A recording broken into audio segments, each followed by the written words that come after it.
Hello दोस्तों। आज हम बात करने वाले हैं सीयूटी के बारे में। सीयूईटी यानी कॉमन यूनिवर्सिटी एंट्रेंस टेस्ट। जो बच्चे सीयूटी 2026 को टारगेट कर रहे हैं, ये वीडियो उनके लिए है। सीयूटी एनटीए द्वारा कंडक्ट कराया जाता है, ये सीबीटी मोड में होता है। बच्चों, आज हम सीयूटी के सिलेबस और एग्जाम पैटर्न के बारे में बात करेंगे। जैसा कि आप स्क्रीन की तरफ देख पा रहे हैं, 3 सेक्शंस रहते हैं। Section 1, section 2, section 3। बच्चों, सेक्शन 1 में आपके पास लैंग्वेज रहेगी, 13 लैंग्वेजेस रहेंगी। आप कोई भी लैंग्वेज चुन सकते हैं, हिंदी, इंग्लिश, मराठी, तेलुगु, जो भी आप चुनना चाहते हैं। सपोज कीजिए आपने इंग्लिश चुना है। इंग्लिश में बच्चों आपके पास रीडिंग कॉम्प्रहेंसिव रहेगा, ग्रामर रहेगा, synonyms, antonyms, idiom phrases, one word substitute और वर्बल एबिलिटी। वोकैब आपकी बहुत अच्छी होनी चाहिए। रीडिंग कॉम्प्रहेंसिव अच्छा होता है बच्चों। ये सब चीजें आपकी लैंग्वेज पार्ट में आएंगी। बात अगर करें हम सेकंड की, तो डोमेन सब्जेक्ट। बच्चों, डोमेन सब्जेक्ट में आपके पास 23 सब्जेक्ट रहेंगे। 23 सब्जेक्ट वही होंगे जो आपने 12वीं में पढ़े हैं। अगर आर्ट्स के बच्चे रहे हैं तो आर्ट्स के सब्जेक्ट होंगे। कॉमर्स के बच्चे रहे हैं तो कॉमर्स के। वहीं साइंस के बच्चों की बात करें तो फिजिक्स, केमिस्ट्री, मैथ, यही सब रहने वाला है।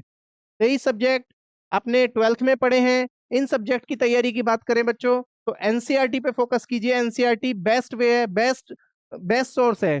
आप एनसीईआरटी पढ़ के अपना बेसिक क्लियर कर लीजिए, और डोमेन सब्जेक्ट पे आपको कमांड बनाने के लिए सिर्फ एमसीक्यू करने पड़ेंगे, जो चीजें हम आपको प्रोवाइड करवाएंगे। एमसीक्यू करने के बाद आप एनसीईआरटी और एमसीक्यू के साथ कुछ रेफरेंस बुक आप पढ़ते रहेंगे, आपका ये सब्जेक्ट इजीली तैयार हो जाएगा। बात करें अगर सेक्शन थर्ड की, ये बहुत इंपॉर्टेंट है बच्चों। हम इसी के बारे में बात करने वाले हैं आज। GAT, general aptitude test. बच्चों, इस एग्जाम में अगर आप क्रैक करना चाहते हैं तो जीएटी में आपका फोकस बहुत अच्छा होना चाहिए, क्योंकि जीएटी में ही स्कोर कम करने की वजह से बच्चे अपना एडमिशन नहीं ले पाते हैं। अब देखते हैं जीएटी में क्या आने वाला है। जनरल अवेयरनेस, न्यूमेरिकल एबिलिटी और रीजनिंग। बच्चों, जीके, मैथ, रीजनिंग, ये हमेशा आपने सुना होगा, लेकिन 12वीं के बच्चे इन चीजों पे ज्यादा ध्यान नहीं दे पाते, क्योंकि उनका ऑलरेडी इतना बर्डन होता है, इतना उनका फोकस रहता है अपने सब्जेक्ट पे, जिस वजह से वो बच्चे इस पे इतना कभी ध्यान नहीं देते। बट हम आपकी तैयारी करवाने के लिए आपको इन सब चीजों के बारे में अच्छे से बताएंगे, और आपकी तैयारी को एक सही दिशा में ले जाएंगे। बात करते हैं बच्चों, टोटल 50 क्वेश्चन रहने वाले हैं लैंग्वेज में, और 50 क्वेश्चन रहने वाले हैं डोमेन सब्जेक्ट में। और वहीं जीएटी की बात करें बच्चों, तो 50 क्वेश्चन इसमें। टोटल आपको 60 मिनट मिलेंगे। इन 60 मिनट में आपको ये सारे क्वेश्चन करने हैं। अगर हम बात करें बच्चों मार्किंग की, तो जो बच्चे कर रहे हैं सही क्वेश्चन, उनको +5 मिलेंगे। +5 और -1 आपकी नेगेटिव मार्किंग रहेगी।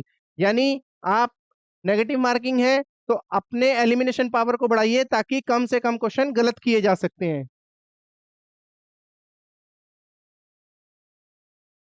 बात करें अगर एग्जाम क्रैक करने की, तो ये 4 वेज, जो किसी भी एग्जाम को, चाहे वो क्लैट का हो, चाहे वो सीयूईटी का हो, बच्चों, उस एग्जाम को क्रैक करने के लिए ये 4 स्टेप बहुत जरूरी है, जो मैं आपको स्क्रीन पे दिखा रहा हूँ। आप स्क्रीन की तरफ देखिए, वो 4 वेज। पहला, सॉल्व कीजिए प्रीवियस ईयर पेपर। बच्चों, प्रीवियस ईयर पेपर करने से आप पेपर के हर उस चीज को समझ पाएंगे, कहाँ से कौन सा क्वेश्चन आ रहा है, कितने क्वेश्चंस लिए जा रहे हैं। आप रीजनिंग के क्वेश्चन देखेंगे, मैथ के क्वेश्चन देखेंगे, GK, current affairs, all over सारी चीजें आपको एक पेपर में दिख जाएंगी।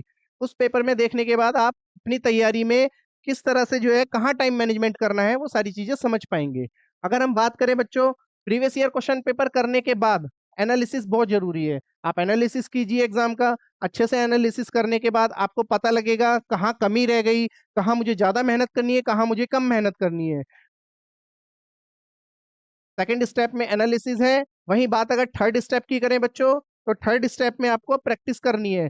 जो दो चीजें आपने की हैं, पहले आपने प्रीवियस ईयर पेपर किया, फिर उसका एनालिसिस भी कर लिया, बट बच्चों, एनालिसिस करने के बाद उसकी प्रैक्टिस करना बहुत जरूरी है। सिर्फ ये 2 स्टेप करके छोड़ देने से, प्रैक्टिस ना करने की वजह से आप ये 2 चीजें भूल जाएंगे, और आपकी मेहनत सारी पानी में चली जाएगी। इसीलिए बच्चों, इन 2 स्टेप को करने के बाद ये तीसरा स्टेप जरूर फॉलो कीजिए, बार बार प्रैक्टिस कीजिए। प्रैक्टिस में इतना टाइम नहीं लगता, अगर आप बार बार करेंगे टाइम ड्यूरेशन अपने आप कम होता चला जाएगा। पहली बार आपको 10 मिनट लग रहे हैं, तो अगली बार 9 मिनट लगेंगे। इसीलिए प्रैक्टिस जरूर कीजिए। और प्रैक्टिस के साथ साथ रिवीजन। रिवीजन के लिए बच्चों, ये 4 स्टेप सबसे इंपॉर्टेंट है। आप शॉर्ट नोट्स बनाइए। जितने बच्चे जितनी बार रिवीजन करेंगे, शॉर्ट नोट्स बना के आप उसको उतनी बार रिवीजन कर पाएंगे। बार बार रिवीजन कीजिए बच्चों। रिवीजन करने से आप अपनी तैयारी को, अपनी हर उस चीज को एनहेंस कर पाएंगे जहां आप वीक हैं, जिस सब्जेक्ट में वीक हैं। तो ये वो 4 स्टेप है बच्चों, जो आप तैयारी करके आप इन 4 वेज को फॉलो करके आप कोई भी एग्जाम, क्लैट का हो या सीयूईटी का हो, उसे क्रैक कर सकते हैं। बच्चों, सीयूईटी की तैयारी के लिए हम आपको प्रीवियस ईयर पेपर कराएंगे। प्रीवियस ईयर पेपर करके आप एनालिसिस कीजिए, उनको प्रैक्टिस कीजिए, उनका रिवीजन कीजिए बार बार। आप उन चीजों को करके एलिमिनेशन इतनी स्ट्रांग कर लेंगे, जब एलिमिनेशन पावर स्ट्रांग होगी तो आप अपने एग्जाम को क्रैक करने के लिए ज्यादा समय नहीं लगाएंगे। समय अभी आपके पास है बच्चों, लेकिन ये ना सोचे कि बहुत समय है, तैयारी आज ही स्टार्ट करनी पड़ेगी। आज से स्टार्ट करते हैं और नेक्स्ट वीडियो में हम आपको मिलते हैं प्रीवियस ईयर वीडियो के साथ। हमारे साथ बने रहिए। हम आपकी तैयारी प्रीवियस ईयर वीडियो के साथ, प्रीवियस ईयर पेपर के साथ कराने के लिए नेक्स्ट वीडियो में आपको प्रीवियस ईयर प्रोवाइड करवाएंगे। और साथ ही साथ हमारी टीम तैयारी कर रही है, वो आपको हर सेक्शन के आपको कंसेप्ट और आपको नोट्स, कंसेप्ट वीडियो और नोट्स प्रोवाइड करवाएंगे। तो मिलते हैं दोस्तों नेक्स्ट वीडियो में प्रीवियस ईयर पेपर के साथ। थैंक यू, ध्यान रखिए।